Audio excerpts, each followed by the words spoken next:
Being an Asian of Vietnamese descent, living far from home can be incredibly lonely. You know how it is. The silence in an empty apartment can be deafening. To fill that void, I sometimes turned to dating apps.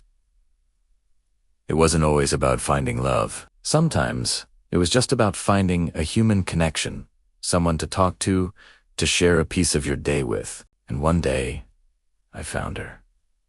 Or at least, I thought I did. Her profile was simple, her smile genuine. We matched, and from the very first message, it was like we'd known each other for years. She was gentle, polite, and her words had a warmth that reached across the screen and eased my solitude. We fell into a comfortable rhythm, messaging every night.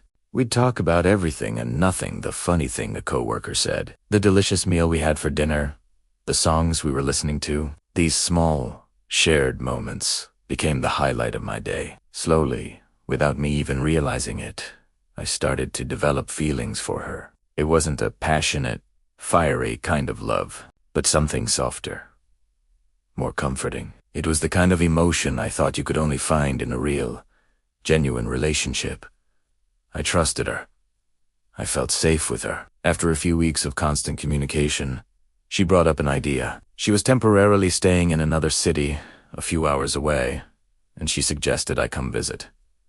My first reaction was hesitation. It felt fast. A part of me, the logical part, screamed that it was a risk. But the other part, the lonely part, that had been soothed by her nightly messages, was louder. I wanted to believe it was real, so I said yes. Trust can make you blind, can't it? I booked a ticket on a long-distance sleeper bus. The journey was overnight, and as I settled into my seat, a strange sense of happiness washed over me. I wasn't nervous. I was excited. Throughout the ride, we were on the phone, talking, laughing. We even dozed off a bit, our heads occasionally leaning gently against each other through the shared space of our call. I looked out the window at the passing streetlights, the peaceful night, the quiet hum of the bus engine filling the background. Everything felt perfect. I thought to myself, maybe I'm one of the lucky ones. Maybe I've actually met someone special. This felt like the beginning of a beautiful story. The next morning, the sun was just starting to rise when the bus pulled into a station for a transfer. It was a bustling, chaotic place. She told me to wait with our bags while she went to buy some food. A little while later, she came back with 2 pastries and a bottle of water. She handed 1 pastry and the water to me, her smile as gentle as ever. But as I took them, I noticed something different in her eyes. It was a subtle shift, a flicker of something I couldn't quite place. It felt like she was watching me, really watching me, gauging my every reaction. I was hungry from the long trip, so I didn't think much of it. I unwrapped the pastry and took a bite. It tasted fine, maybe a little sweet.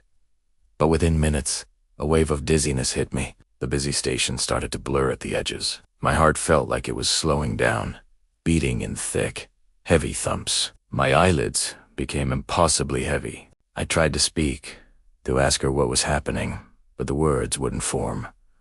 My tongue felt thick and useless. The last thing I remember, my final fragment of awareness before the darkness took over, was her voice. It was no longer gentle. It was cold, clear, and clinical, speaking into her phone. Hello. It's done. Send the vehicle over. When you walk up, the first thing I felt was the cold. I was lying on a hard, metal bed in a room that was completely unfamiliar. The air was stale and damp. There were no windows, just gray, concrete walls on all 4 sides. My eyes darted around, searching for anything recognizable, and landed on a small camera mounted in the corner of the ceiling, its little red light blinking silently. Then I looked down at myself, and my blood ran cold. I was wearing a rough, gray uniform, something that looked terrifyingly like a prisoner's outfit. My phone, my wallet, my ID, my backpack. Everything was gone. Nothing from my old life, nothing that connected me to who I was, remained.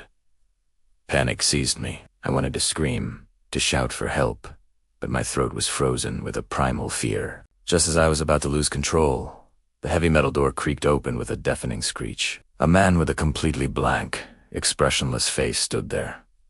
He didn't say a word. He just shoved a few other people into the room with me, before slamming the door shut again. The sound of the lock clicking into place, echoing in the horrifying silence. The others were just as terrified as I was. Their eyes were wide and red-rimmed, their faces hollow with shock. They were trembling, huddled together. One young girl, she couldn't have been much older than a teenager, collapsed into a corner. She buried her face in her hands, her shoulders shaking with silent sobs. Through her tears, she whispered, her voice trembling so hard it was barely audible. They brought me into the autonomous zone. No one knows we're here. No one can save us. Her words were like a knife, twisting deep into my chest. The last shred of hope I was clinging to vanished. The girl I trusted, the one I had shared my heart with. The trip I thought was the start of my happiness. This cold, concrete room. The future I couldn't see. The horrifying truth crashed down on me, suffocating me. I had been lured, trapped, and brought to a place where no one would know to look, where my screams would never be heard, a place from which there was no escape. And the most terrifying thought of all, this was only day one.